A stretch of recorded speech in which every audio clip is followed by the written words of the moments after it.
वाहेगुरु जी। आप सबको गुरु नानक देव जी के प्रकटोत्सव की बहुत बहुत शुभकामनाएं। क्योंकि आम लोगों की भाषा में गुरु नानक देव का जन्मोत्सव के बारे में ही बोला जाता है। क्योंकि जन्मोत्सव जो है इंसानों का होता है, विभूतियों का जन्मोत्सव नहीं होता, उनका प्रकटोत्सव होता है। क्योंकि संसार में वो प्रकट होते हैं, जग कल्याण के लिए होते हैं। और ये विभूतियाँ शुद्ध आत्माएं होती हैं जो परमात्मा द्वारा भेजी जाती हैं, पृथ्वी के कल्याण के लिए, जन कल्याण के लिए भेजी जाती हैं। श्री गुरु नानक देव जी का इतिहास सभी को मालूम है। मैं आपको थोड़ा बहुत बता दूं कि गुरु नानक देव जी का जो प्रकटोत्सव था वो 15 अप्रैल 1469 ईस्वी कार्तिक मास की पूर्णमासी में एक हिंदू परिवार में उनका जन्म हुआ था, जिनके पिताश्री का नाम कल्याण चंद जी था। और बाद में उनका जो नाम कालू मेहता के नाम से पड़ा। और इनकी माता तृप्ता देवी जो थी और इनके बहन जो थी वो उनका नाम नानकी था।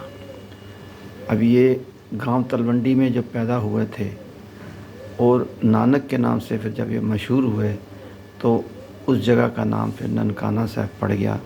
और ये जो है आपका पाकिस्तान में पड़ता है। और वहाँ पर हर साल मेला वगैरह लगता है, हिंदुस्तान के सभी लोग वहाँ पर जाते हैं इनका जन्मदिन मनाने के लिए। वैसे तो ये एक विभूति थे, एक परमात्मा की बहुत ही शुद्ध आत्मा थे जो जग कल्याण के लिए आई थी। इनका जो मेन काम था कृषि किसानी करना था। और ये 7 साल में इन्होंने हिंदी, संस्कृत, आध्यात्मिक, इस्लाम, ईसाई, यहूदी, इन सभी भाषाओं का ज्ञान और विज्ञान सीख लिया था। और उनमें प्रागंत हो गए थे। इनमें काफ़ी इनमें आ गया था ज्ञान व्यान। और ये 16 साल तक अपने इलाके में सबसे विद्वान और पढ़े लिखे माने जाते थे। फिर इनकी शादी हुई 16 साल में और इनकी पत्नी से 2 पुत्र हुए। मगर इन्होंने संन्यास ले लिया और घर बार छोड़कर ज्ञान बांटने के लिए संसार में चल पड़े। और 25 साल तक गुरु नानक देव जी ने भ्रमण किया, देश विदेश में किया, जाकर कर लोगों को ज्ञान विज्ञान सिखाया। और लोगों को जो भी पाखंड थे उन पाखंडों से और उन कुरीतियों से वो दूर करने के लिए गुरु नानक देव जी ने 25 साल जो है संसार के अंदर भ्रमण किया। ये सभी आपको पता है, जिनमें मक्का, मदीना, कंधार, ये वो कई जगह पर आपको हिस्ट्री में इनका मिल जाएगा। और 38 साल की उम्र तक ये करते करते फिर अपने गांव करतारपुर में ये जाकर बस गए।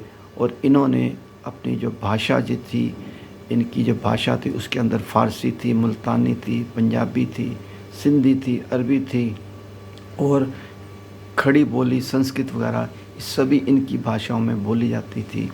और जो कि श्री गुरु ग्रंथ साहब में आती हैं। तो 38 साल की उम्र में फिर इन्होंने वहीं पर जो है अपना ध्यान व्यान करना शुरू कर दिया। और सुल्तान लोधी के पास जहाँ पर ये नौकरी करते थे उस वक्त, तो वहाँ पर जाकर एक वैन नदी आती है, तो वैन नदी में इन्होंने स्नान किया। तो वहाँ पर उस पर परमात्मा की आवाज़ आई कि जा अब तू यहीं पर रहकर परमात्मा के खुदा के बारे में, सबके बारे में तू ज्ञान बांट। और आज से तू यही ज्ञान करेगा और तेरा कोई कार्य नहीं है। तो फिर ये खुद वहाँ पर परमात्मा को समर्पित हो गए 38 साल सब कुछ करने के बाद। तो फिर इन्होंने सबको ज्ञान दिया, हिंदू ना कि मुसलमान, सबको दिया। और इनका पहला जो मुख से शब्द निकला था, ना कोई हिंदू है, ना कोई मुसलमान है, ना कोई सिख है, ना कोई ईसाई है, सब इन खुदा के बंदे हैं, परमात्मा के बंदे हैं। तो इन्होंने जो है अपना ज्ञान विज्ञान सबको दिया, पाखंडों से दूर किया और कुरीतियों को दूर किया, सबको परमात्मा की तरफ लगाया। परमात्मा की तरफ जो इनको प्रकाश जो आया अंदर से, तो वो प्रकाश सब में बांटा। और 22 नवंबर 1539 के अंदर इन्होंने अपने जपजी साहब का पाठ करते हुए अपना शरीर छोड़ दिया। और भाई लैना जी को, जो जिसमें बाद में उनका नाम अंगद देव जी पड़ा, तो उनको अपनी गद्दी सौंप कर ये गुरु नानक देव जी चले गए। तो श्री गुरु ग्रंथ साहब में जो भी इनका आता है वो सब संकलित है। वो संकलित जो है वो 353 पेज पे लिखा गया है कि कोई भी इंसान, ये जितनी भी हमारे मैं भाषा दे रहा हूँ, इन सब को आप गुरु ग्रंथ साहब में देखिए, और गुरु ही मेरे जाने के बाद गुरु ग्रंथ साहब ही होगा। तो उसमें 353 पेज पे लिखा है, गुरु मान्यो ग्रंथ प्रकट गुरा की थे, ऐसा शब्द उसमें आया है। तो उसी से हम नतमस्तक होते हैं। हम उस जो हमारा जो एक सिखों का जो हमारा ग्रंथ है, जिसको हम गुरु ग्रंथ साहब जी बोलते हैं, उसमें सभी संकलित हैं। और उसके अंदर 17 कवियों की वाणी है, 16 कवि और 17 जो है गुरु नानक देव जी का उसमें संकलित है। उसमें पाँचवीं पातशाही के जो गुरु अर्जन देव जी थे, इन्होंने आकर सभी चीज़ों को इकट्ठा किया, संकलित किया और गुरु ग्रंथ साहब की रचना की और श्री गुरु ग्रंथ साहब जी को पूर्ण करवाया। और इनका जो पुराना जो एक ग्रंथ है वो हाथ से लिखा हुआ है। जब जलंधर के अंदर एक करतारपुर जगह है, वहाँ पर एक गुरुद्वारा है जिसको किला साहब भी बोलते हैं, उसके अंदर जब मुसलमानों ने इनको तंग किया गुरुओं को, तो वो जो हाथ से लिखा हुआ ग्रंथ था वो कुएं में फेंक दिया गया था। मगर पूरा नहीं गीला हुआ था, थोड़ा सा कुआं सूखा था, तो उसमें थोड़े से पेज खराब हो गए थे। तो उसको संभाल करके इन्होंने जो है वहाँ पर जो गुरु ग्रंथ साहब असली जो छोटा लिखा हाथ से लिखा हुआ है वहाँ पर है। और वो हर संक्रांत को वहाँ पर वो उस गुरु ग्रंथ साहब जी के दर्शन कराते हैं। और सभी गुरुओं की जो वाणियाँ वहाँ उसके अंदर लिखी गई हैं। और उस किले के अंदर 10 पातशाहियों की जो मूर्तियाँ लगाई गई हैं उस गुरुद्वारे के अंदर आपको मिलेंगी, करतारपुर साहब और जलंधर के अंदर जो पड़ता है। तो इसी तरह गुरु मंदिर हम जिसको बोलते हैं हरमंदिर साहब, ये हम सभी का है। ये कोई नहीं बोले कि हम ये सिखों का है, ये हरमंदिर साहब सबका है। क्योंकि हरमंदिर का मतलब होता है हरि का मंदिर, हरि का स्थान। तो हरमंदिर साहब सभी का है। गुरु नानक देव जी सभी थे, खाली सिखों के नहीं थे। हाँ, ये ज़रूर है कि 10 गुरुओं ने आकर जो है गुरु गोविंद सिंह जी ने सिख पंथ की स्थापना की ताकि हम सब इकट्ठे हो सकें। हिंदुओं की रक्षा के लिए ही श्री गुरु गोविंद सिंह जी जो इकट्ठे हुए, उन्होंने 5 कक्के दिए और 5 कक्कों के आधार पर सिख पंथ की एक स्थापना की जिसमें हम सभी लोग आते हैं। तो ये एक गुरु नानक देव जी प्रथम गुरु समझ लो कि हमारे सिख कौम, हमारे इतिहास के, हिंदुओं के और सभी लोगों के गुरु इनको माना गया है। और ये जो गुरु ग्रंथ साहब की जो रचना है गुरु अर्जन देव जी ने कराई। और अमृतसर में जो हमारा जो दरबार साहब है जिसको हम हरमंदिर साहब बोलते हैं, इनकी नींव जो मियाँ मीर जी ने रखी थी, वो एक मुसलमान थे। क्योंकि सभी लोग इनको मानते थे, खाली हिंदू ही नहीं, सिख ही नहीं, सभी लोग इनको मानते थे। क्योंकि इन्होंने सबको ज्ञान दिया, प्रकाश दिया, परमात्मा के साथ जोड़ा।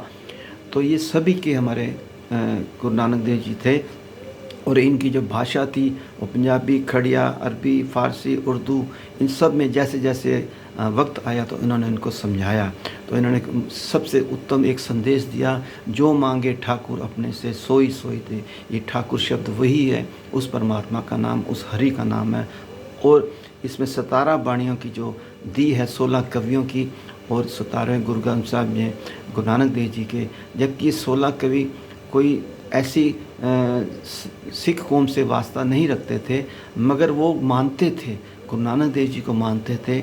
और गुरु नानक देव जी ने उन सब की वाणियों को बोला और लोगों को बताया। और श्री गुरु अर्जन देव जी ने इन वाणियों को संकलित करके श्री गुरु ग्रंथ साहब की जी स्थापना की।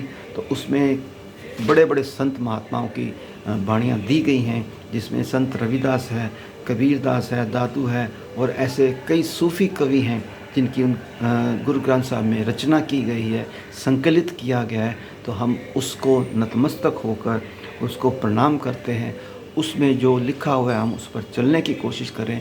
तो जैसे श्रीमद् भागवत गीता एक ग्रंथ है, जैसे ही श्री गुरु नानक देव जी का जो हमारा गुरु ग्रंथ साहब जो एक ग्रंथ है, हम उसको नतमस्तक होते हैं। उसमें जो लिखी वाणियाँ हैं उसको नतमस्तक होते हैं, क्योंकि उसमें पूरी ऐसी बातें लिखी हैं जो हमारी सभी धर्मों के साथ मेल भी खाती हैं और परमात्मा की ओर पथ प्रदर्शक भी करती हैं, प्रकाश की तरफ भी ले जाती हैं।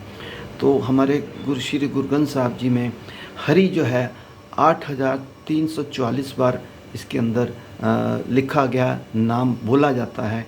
और इसी के अंदर श्री राम जो है हमारे, उनका भी नाम आता है। राम जी का 2533 बार इसमें नाम आया है, बोला गया है। और प्रभ जो है 1371 बार इसमें प्रभ शब्द बोला गया है। एकम का सतगुरु प्रसाद जो है, ये जो शब्द है वो 522 बार इसमें आया है। और गोपाल जो है शब्द जो है 491 बार इसके अंदर आया है। गोविंद शब्द जो है 475 बार आया है। और परमात्मा का जो शब्द है वो 324 बार आया है। इसी तरह और कर्ता का जो शब्द है 228 बार आया है। और इसी के अंदर ठाकुर जा जो शब्द है, जिसको हम बोलते हैं जो मांगे ठाकुर अपने से सोई सोई दे, तो वो ठाकुर शब्द जो है 216 बार इस श्री गुरु ग्रंथ साहब जी में आया है, बोला गया है। और दाता जो है 151 बार इसमें आया है। मुरारी शब्द जो है 97 बार आया है। नारायण शब्द जो है 99 बार आया है। अंतर्यामी जो 61 बार इसमें आया है। हरि शब्द जो है 60 बार इसमें आया है। मोहन शब्द जो है 53 बार आया है। और अल्लाह का जो गुणगान इसमें गाया गया है वो 33 बार आया है। और भगवान का जो शब्द है इसमें 30 बार आया है। और इसी के साथ साथ सतनाम जो शब्द है 59 बार आया है। वाहेगुरु का जो नाम उच्चारण किया गया है वो 13 बार आया है। इसी तरह कृष्ण का जो नाम शब्द है वो 22 बार आया है। निरंकार का जो है 29 बार आया है। तो इस तरह ये सारे नाम जो है हमारे श्री गुरु ग्रंथ साहब जी में आए हैं। और निरंकार शब्द, कृष्ण शब्द, वाहेगुरु, सतनाम, अल्लाह, ये सभी नाम इसके अंदर आए हैं। तो इसलिए ये श्री गुरु ग्रंथ साहब जो है हम सबका है। हम इसको नतमस्तक होते हैं, इसको हम पूछते हैं, इनका हम पढ़ते हैं, अध्ययन करते हैं और उसके ऊपर चलने की कोशिश करते हैं। हम सबको इसके ऊपर चलने की कोशिश करनी चाहिए। जो भी इसके अंदर है उसको हमें ग्रहण करना चाहिए, अपना मार्ग प्रदर्शन करना चाहिए। तो इस तरह जो विष्णु के, हरि के जो रूप धारण किए थे श्री कृष्ण जी ने और राम जी ने, उस सारे को मिलाकर 1082 बार उनका जो है नाम इसके अंदर आया है। इस तरह अगर सबको हम मिला दिया जाए तो 2,91,210 अक्षर इसके अंदर आते हैं। और इसके अंदर 1430 अंज हैं, मतलब यानी कि पेज हैं या पहरे समझो या कुछ भी है, छंद समझो। तो 1430 पेज के अंदर इसके अंदर सब कुछ आया है। और ये सब पाखंडों, गलत बातों, अंधविश्वास, कुरीतियों को दूर करते हुए हमारे को ज्ञान देता है, हमारे को प्रकाश करता है। और ये बताता है कि हमें परमात्मा से कैसे मिलना है, कैसे हमारे अंदर प्रकाश आएगा और परमात्मा का नाम सिमरन हमने कैसा करना है। इस परमात्मा के नाम सिमरन के अंदर इसमें अल्लाह, वाहेगुरु, राम, रहीम, करीम सब कुछ आया है। तो ये हम सब का है, ना कि हम ये कहें कि श्री गुरु ग्रंथ साहब सिर्फ सिखों का ही है, ऐसी कोई बात नहीं। हम सब लोग बहुत ही बड़े प्रेम स्वरूप हरमंदिर साहब में जाते हैं, गुरुद्वारे में जाते हैं और धार्मिक स्थानों पर जाकर इनका हम गुणगान भी करते हैं, सिमरन भी करते हैं और इनको याद भी करते हैं, इनको पढ़ते भी हैं, जपते भी हैं। तो मेन इनका कारण था परमात्मा के साथ जुड़ना। तो गुरु ग्रंथ साहब जी में जो लिखा है वो परमात्मा से सब जुड़ने का ही है और ज़िंदगी के बारे में सब कुछ है।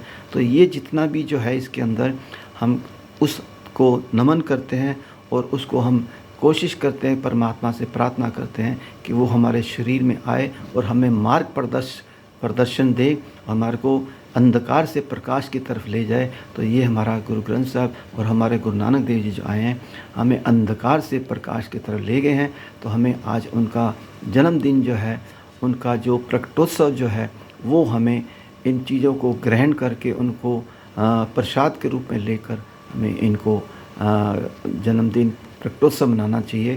तो श्री गुरु ग्रंथ साहब जी को हमारा कोटि कोटि प्रणाम, श्री गुरु नानक देव जी को हमारा कोटि कोटि प्रणाम।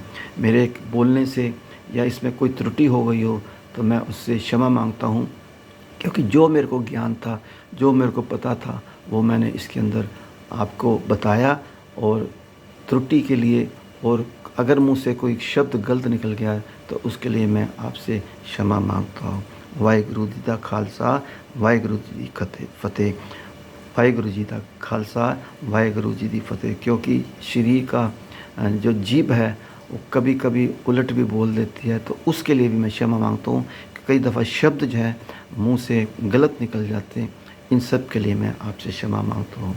गुरु नानक देव जी तुम्हारी सदा जय हो। श्री गुरु ग्रंथ साहिब जी तुम्हारा प्रकाश जो हमारे शरीर में अंदर है, यही प्रार्थना के साथ बोले सो निहाल।